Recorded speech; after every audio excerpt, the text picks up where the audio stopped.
Hello students, कैसे हो आप सब। आई होप आप सब अच्छे होंगे। आईसीटी वर्चुअल क्लासरूम में आप सबका स्वागत है। मैं विकास। बच्चों, क्लास 10th का मैथ्स का 2024 का पेपर हम डिस्कस कर रहे हैं बच्चों। तो अलग अलग सेशंस में लगभग हमने सारे क्वेश्चंस कर लिए हैं। लास्ट के 2 क्वेश्चन आपके बचे हैं जो कि 5 अंक वाले हैं, तो उनको हम इस सेशन में डिस्कस करने वाले हैं और हम देखेंगे कि पूरा पेपर फिर आपका कंप्लीट हो जाए। ये क्वेश्चन है, देखिए क्वेश्चन नंबर 26। क्या बोला गया है इसमें?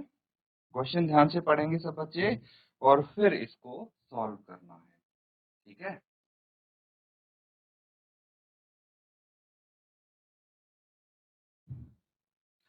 अब देखिए क्वेश्चन में क्या लिखा है। कोई तंबू एक बेलन के आकार का है जिस पर एक शंकु अध्यारोपित है।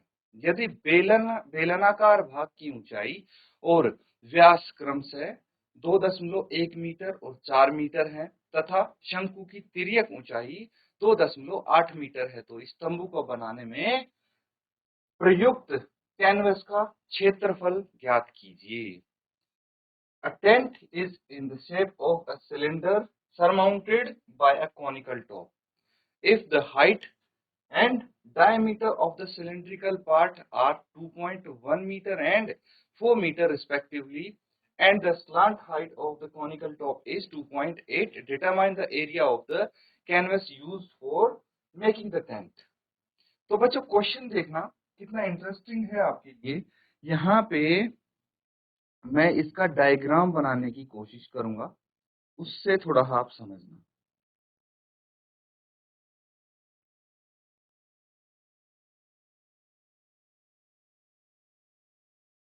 ये क्या है? बेलनाकार भाग है ना। क्या बोला है? कोई तंबू एक बेलन के आकार का है। ये तंबू मैंने बना दिया जो बेलन के आकार का है। इस पर एक शंकु अध्यारोपित है, सर माउंटेड है। अब बच्चों जब अध्यारोपित की बात आती है या फिर सर माउंटेड हम बोलते हैं, उसका मतलब क्या होता है ये चीज समझना। देखिए बच्चों, सर माउंटेड जो होता है वो होता है सेम चीज, मतलब जो इसका बेस है बिल्कुल बेस के ऊपर आ जाती है वो चीज, उसका मतलब होता है सर माउंटेड, ठीक है।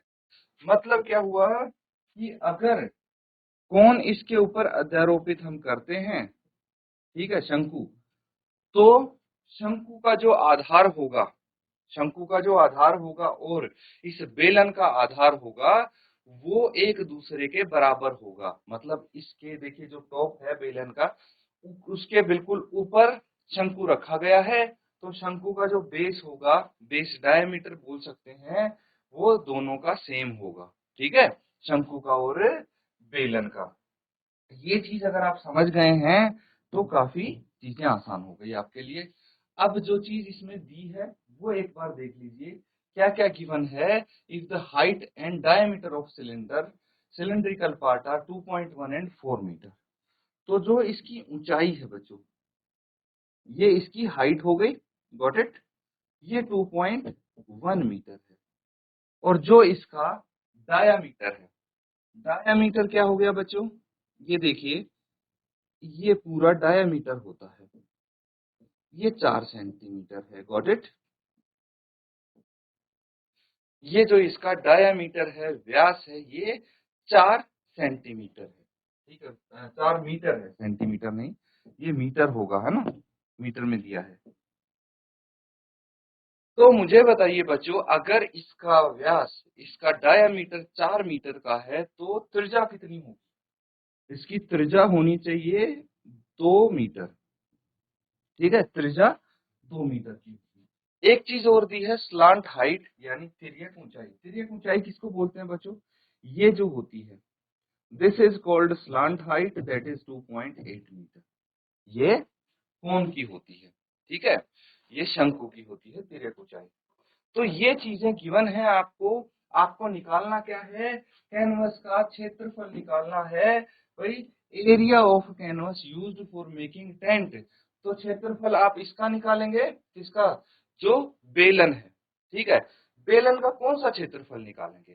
कर्व सरफेस एरिया, वक्र पृष्ठीय क्षेत्रफल निकालेंगे। और सेम चीज टेंट की, जो ये टॉप है, क्या है, ये शंकु है, इसका भी आप वक्र पृष्ठीय क्षेत्रफल, कर्व सरफेस एरिया निकालेंगे। इनके आधार का क्षेत्रफल नहीं जुड़ेगा, क्योंकि कभी तंबू देखा होगा आपने, है ना। अगर इस शेप का कोई तंबू है या फिर बहुत सारे बिल्डिंग्स भी होती हैं ऐसे गोल होती हैं और ऊपर से कोनिकल शेप होता है, तो उसका जो बेस है ना, और जो इनका सरमाउंट किया गया है जहाँ पे ये कोण, तो वहां पे कोई कपड़ा इस्तेमाल नहीं हुआ है ना। वो सिर्फ जहाँ पे कर्व्ड है सिर्फ वहां पे यूज हुआ है, तो इसीलिए हम कर्व सरफेस एरिया इसका निकालेंगे। अब बच्चों सॉल्व कैसे करना है, हल कैसे करेंगे, देखिए इसके लिए सबसे पहले आपको क्या लिखना है, जो दिया है वो लिख लीजिए। क्या क्या गिवन है बच्चों, एक तो बेलनाकार भाग की ऊंचाई, ठीक है, आप लिख सकते हैं यहाँ पे बेलन की ऊंचाई। बेलन की ऊंचाई कितनी है बच्चों, इसको हम h से रिप्रेजेंट कर दें, ठीक है, इसे h से रिप्रेजेंट कर सकते हैं। कितनी हो जाएगी ये हो जाएगी बच्चों, यहाँ पे दी हुई है, आपको कुछ अलग से नहीं लिखना है, 2.1 मीटर। फिर उसके बाद क्या गिवन है आपको, आपको गिवन है बच्चों डायामीटर, है ना। तो डायामीटर क्या होगा, इसको हम व्यास बोलते हैं।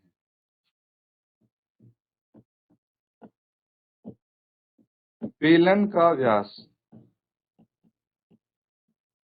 क्योंकि क्योंकि बेलन का व्यास जो है वो बेलन के ऊपर शंकु अध्यारोपित है, तो शंकु का व्यास भी सेम होगा।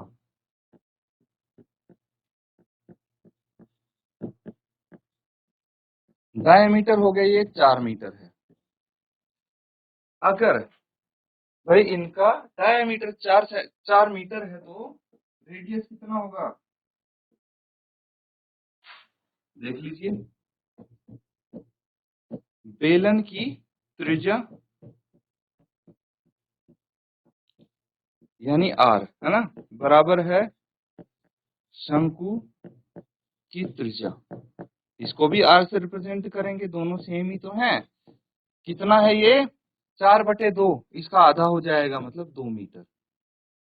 और और क्या दिया है, शंकु का की तिर्यक ऊंचाई आपको दी है, ये भी लिख लीजिए। शंकु की तिर्यक ऊंचाई, क्या बोलते हैं इसको इंग्लिश में, slant height. This is called slant height, ठीक है बच्चों, स्लांट हाइट ये हो गया, यानी तिर्यक ऊंचाई की बात हो रही है। तो इसको हम L से रिप्रेजेंट करते हैं, और ये 2.8 मीटर है, ठीक है। ये चीजें आपको गिवन है। अब इनका इस्तेमाल करके आपको कर्व सरफेस एरिया निकालना है, और उसके लिए आपको फॉर्मूला भी पता होना चाहिए। तो फटाफट हम आगे करेंगे, पहले इसको नोट डाउन कर लीजिए।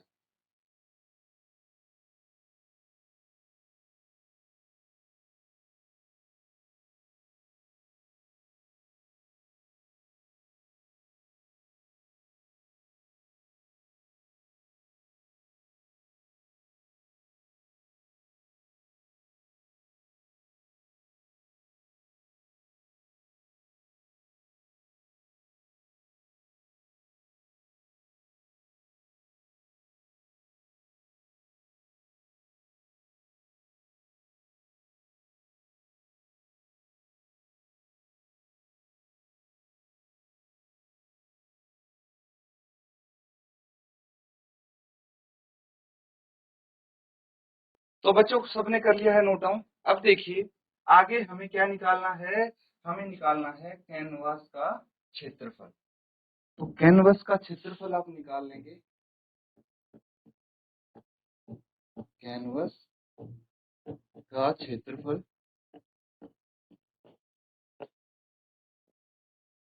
ठीक है, या फिर सरफेस एरिया, या फिर एरिया ऑफ कैनवास, ठीक है। ये क्या हो जाएगा, बेलन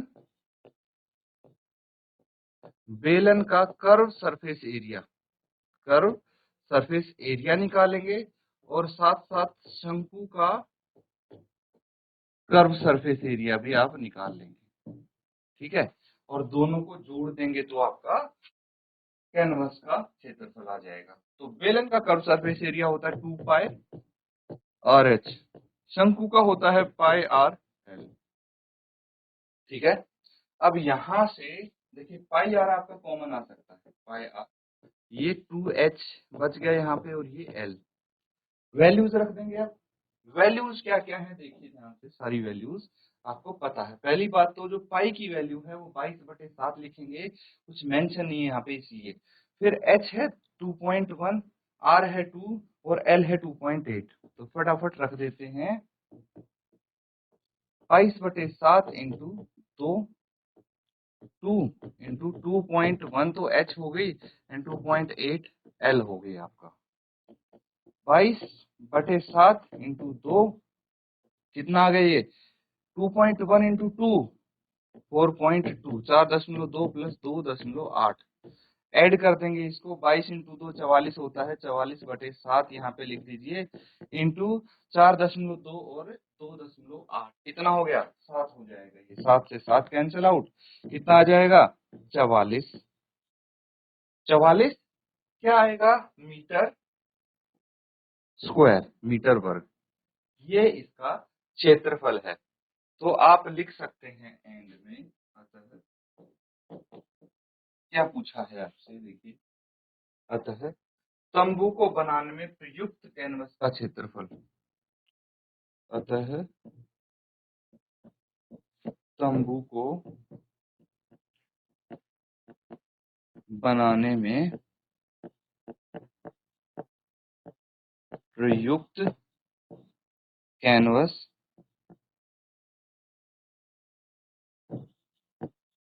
कैनवस 44 मीटर वर्ग होगा, ठीक है बच्चों। इतना कैनवस का यूज होने वाला है। तो ये देखिए आपसे जो पूछा था वो हमने इस पे लिख दिया है। अब इसको फटाफट आप नोट डाउन कर लेंगे बच्चों।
तो ठीक है बच्चों, सबने कर लिया है नोट डाउन। अब देखिए अगला क्वेश्चन है आपका। अब चैप्टर आप पहचान पा रहे होंगे कौन से चैप्टर से है ये बच्चों स्टैटिस्टिक्स से है, ठीक है। स्टैटिस्टिक्स चैप्टर है आपका और उसी का ये क्वेश्चन है। क्या बोला गया है, निम्नलिखित आंकड़ों का माध्य ज्ञात कीजिए, find the mean of the following. बहुत ही सिंपल और बेसिक क्वेश्चन आपको दे दिया गया है। अब अगर इसका माध्य निकालना है तो इजी है, आपके पास तीन तरीके हैं। एक तो डायरेक्ट मीन मेथड है ना, सीधा सीधा आप फॉर्मूला लगाइए, कौन सा, sigma F I x I by sigma F आई, यही फॉर्मूला होता है। डायरेक्टली आपका मीन आ जाएगा, आएगा कि नहीं आएगा। तो एक तो ये तरीका होता है। अब उसके लिए आपको एफ आई और एक्स आई निकालना पड़ेगा, बस और कुछ नहीं। फिर और भी अलग अलग मेथड्स होते हैं आपके, उनका भी आप यूज करके इसको सॉल्व कर सकते हैं। जैसे एज्यूम्ड मीन मेथड हो गया, फिर स्टेप डेविएशन हो गया, तो वो आपने सारे मेथड सीखे होंगे। अब आपकी मर्जी है कौन सा तरीका आप इसमें लगाना चाहते हैं। ठीक है बच्चों, तो यहाँ पे देखिए आपको क्या दिया है,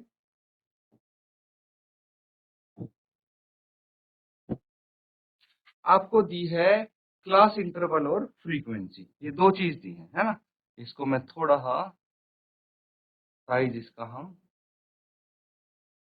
श्रिंक कर लेते हैं ताकि यहाँ पे हमारी चीजें आ सकें बोर्ड पे। तो सबसे पहले क्या लिखेंगे आप, वर्ग अंतराल, वर्ग अंतराल, वर्ग अंतराल यानी क्लास इंटरवल हम इसको बोलते हैं, क्लास इंटरवल ये जो लिखा हुआ है। ये वर्ग अंतराल कितना है लिख लेंगे पहले, 15 से 25, फिर 25 से 35, 35 से 45, 45 से 55, 55 से 65, 65 से 75 और 75 से 85।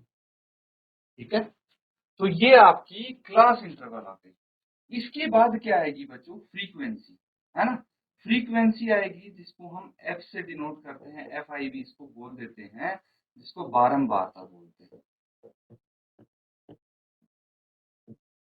क्लियर है, बारंबारता। तो ये दी है, आप लिख लीजिए जो दिया है, 6, 11, 7, 4, 4, 2 एंड 1। तो इसका टोटल भी हमें निकालना पड़ेगा, है ना। सिग्मा एफ आई निकाल लेते हैं। अभी इसका जो टोटल होगा, काउंट करिए कितना होगा, 6 + 7 13 + 11 24 और 4 28 और 4 32 और 2 33, 32 और 2 34 और 1 35, 35 इसका टोटल।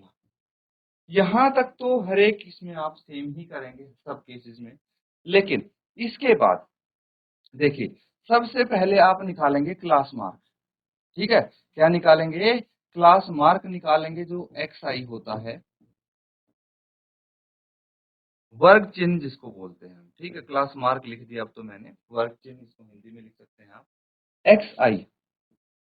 अब क्या होता है, एक्स आई कैसे निकालते हैं, ये भी आपको अच्छे से आता होगा। देखिए जो ये वर्ग अंतराल है, इसकी एक लोअर लिमिट होती है, एक अपर लिमिट होती है। जो नीचे वाला है वो लोअर लिमिट, ऊपर वाली अपर लिमिट। तो हम क्या करते हैं, जो लोअर लिमिट होती है और जो अपर लिमिट होती है, उन दोनों को जोड़ के 2 से भाग कर देते हैं। कितना आ गया, 40/2, तो 20 आ गया, है ना। तो जो ये क्लास मार्क है ये 20 यहाँ पे आ जाएगा। इसी तरह से नेक्स्ट वन निकालेंगे तो आप 35 + 25 60/2 30 आ गया। देखिए इनका जो अंतर है कितना है, 10-10 का अंतर है, तो यहाँ भी आपको 10-10 का डिफरेंस मिलने वाला है। तो जैसे 20 है, 30 है, फिर यहाँ पे 40 आ जाएगा, 50, 60, 70, ठीक है, और 80 ये हो जाएगा, है ना। 60, 70 और ये 80। क्लियर है ये चीज। अब देखिए बच्चों, सबसे पहले तो आप सीधा क्या कर सकते हैं भाई, डायरेक्ट मेथड आप यूज कर सकते हैं। और डायरेक्ट मेथड क्या होगा, एफ आई एक्स आई, सीधे सीधे मल्टीप्लाई कर दीजिए, क्या आ जाएगा, 20 × 6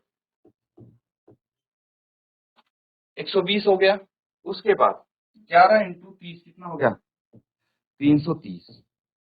फिर 7 × 40 कितना होगा, 280। 50 × 4 200 आ गया, 60 × 4 240, 70 × 2 140 और 80 × 1 80 आ गया। अब इसका टोटल भी तो चाहिए बच्चों, सिग्मा एफ आई एक्स आई, ये भी तो निकालेंगे हम। तो टोटल निकालने के लिए सबको ऐड करना है आपको, ऐड करके लिखेंगे कितना है, यहाँ तो 0 होगा, है ना। उसके बाद इनको ऐड कर लीजिए, कितना आ जाएगा, 2 और 3 5, 5 और 8 कितना हो गया, 8 और 5 13, 13 प्लस 4 17, 17 प्लस 4 21, 21 प्लस 8 29। 2 हासिल आ गया, तो 2 और 1 3 और 3 6, 2 8 और 2 10, 2 12 और 1 13।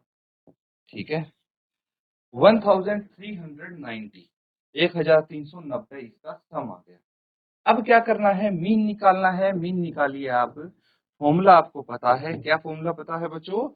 Sigma F I x I by sigma F आई। ठीक है, अब क्या है आपके पास? टोटल आया है 1390 बाय 35, यही आया है। तो 5 से कैंसिल आउट कर देंगे सबसे पहले। तो 5 से 35, 5 दूनी 10, 3 बच गया और 9 उतार लिया। 5 सते 35, 4 बच गया, 5 अठे 40। 278 बाय 7 आया है, तो इसको डेसिमल में निकाल देंगे। 278/7 है, 7 से भाग करेंगे, 7 या 21। ठीक है, कितना बच गया? 6 बच गया, 8 उतार लिया।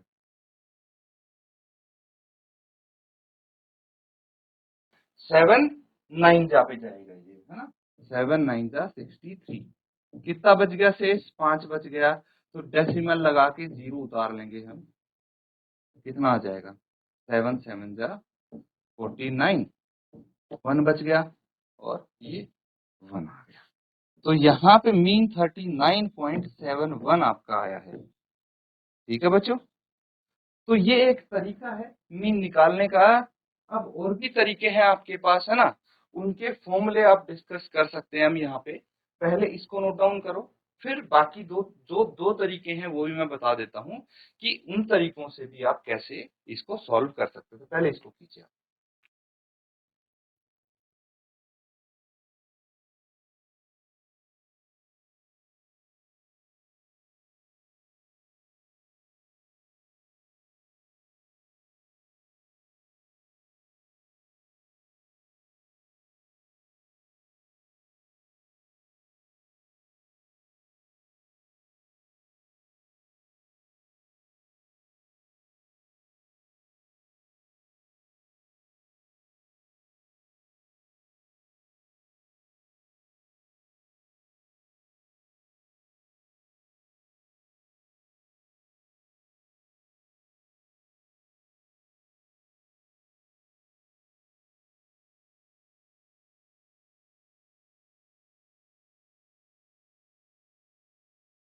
तो ठीक है बच्चों, कर लिया सबने नोट डाउन? ये तो देखिए आपका डायरेक्ट मेथड, वैसे इससे कर सकते हैं, लेकिन अगर आपको लगे कि यहाँ पे तो भाई आपका कैलकुलेशन ज्यादा हो रहा है ना? कैलकुलेशन इतना ज्यादा, इतना टफ वाला तो नहीं है ये, सिंपली एडिशन करना था आपको। लेकिन इन केस आपको लगता है कि भाई कैलकुलेशन ज्यादा हो रहा है, तो आप क्या कर सकते हैं? दूसरा मेथड यूज कर सकते हैं। तो देखिए, उसके लिए एक तो आपको DI निकालना पड़ेगा। DI क्या होता है? DI होता है बच्चों XI माइनस A। ठीक है, क्लास मार्क है, उसमें से ए क्या है? अब ए है बच्चों एज्यूम्ड मीन। ठीक है, हम कोई भी वैल्यू एज्यूम कर लेते हैं क्लास मार्क में से, जो बीच सेंटर की कोई वैल्यू होगी। जैसे 50 हमने ए मान लिया। तो अब देखिए, 20 माइनस 50 कितना आ गया? -30। 30 माइनस 50 -20, फिर -10, 0, 10, 20 और 30। ठीक है, अब ये आ गया।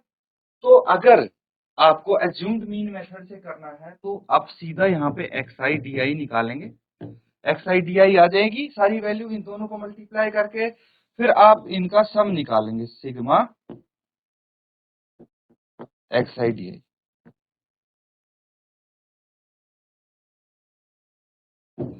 ये आप FI DI, है ना?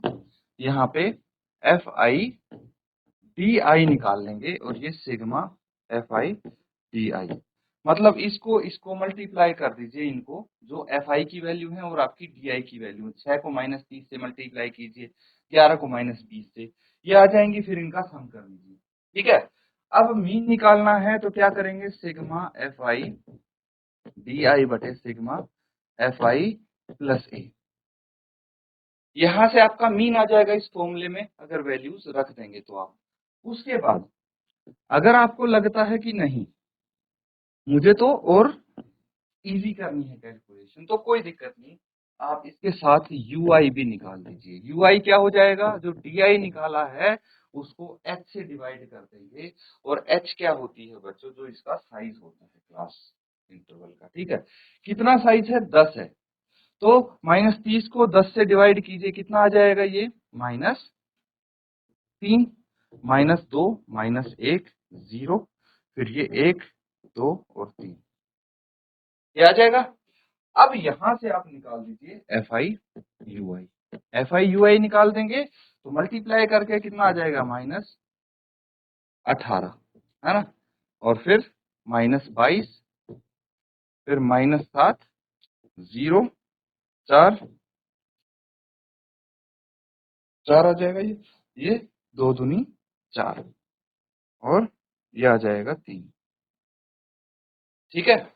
इस तरह से फिर यहाँ पे आप इसका sigma F I U I निकाल लेंगे, और उसके बाद अगर मीन निकालना है तो इस तरीके से मीन निकालने के लिए h into sigma F I U I by sigma F I plus A, इस फॉर्मूले में वैल्यूज रख दीजिए। Sigma F I U I यहाँ से आ जाएगा, सिग्मा एफ आई आपने निकाल ही लिया, ए आपका ये हो गया, है ना, और एच 10 है, सारी चीजें पता है, इजीली कैलकुलेट हो जाएगा। बाकी बच्चों हमने देखिए सिंपल मेथड से तो इसको सॉल्व कर लिया है, दो मेथड में आप जो फॉर्मूला लगाना चाहें, जिस तरीके से आप करना चाहें उससे कर सकते हैं। तीनों मेथड्स आपके मैंने रिवाइज करवा दिए हैं, और किसी भी तरीके से आप कर सकते हैं, क्यों, क्योंकि यहाँ पे कोई तरीका लिखा नहीं हुआ है कि पर्टिकुलर इस तरीके से करो, इसीलिए you are independent to do with any method, ठीक है बच्चों।